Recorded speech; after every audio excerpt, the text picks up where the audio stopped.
this is Briana with San Antonio Strings, and I wanted to make a little video on how to make a good sound when you're first learning the violin.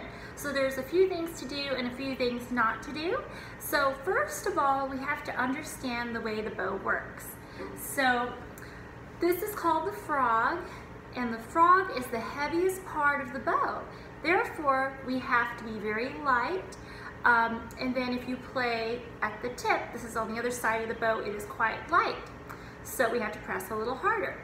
I recommend starting at the middle of the bow because it is the most balanced part of the bow. All right, so when you get your violin, put it up on your shoulder and place your bow exactly in the middle. Notice my arm is making a box, a 90-degree angle. And when you play, you're going to place your bow in the middle and open up your arm going towards the tip. And then you're going to return. I'm going to back up a little bit so you can see my arm a little bit better. So I start box, open, then return to the box.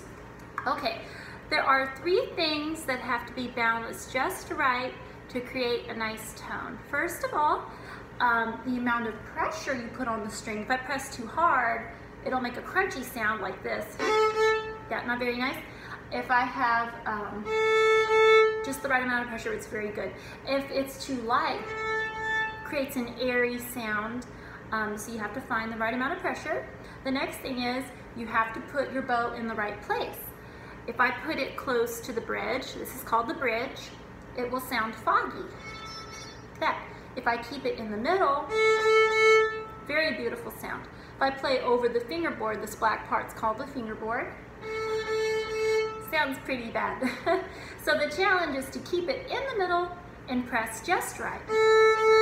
Now the other thing most people forget, the third part of the equation, is your bow speed, how fast you are pulling the bow. So when I pull my bow, if I use too little bow, it can create a crunchy sound like that. If I use too much bow, it can also create a foggy sound. So you have to balance those three things out just right. And I must say that you have to be so patient with yourself because this is one of the hardest things to do on the violin. And I really encourage you to practice in front of the mirror so you can watch your bow arm.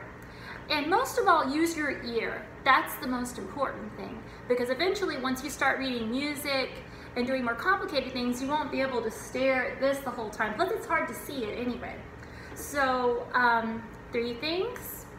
Bow placement, where you're placing it.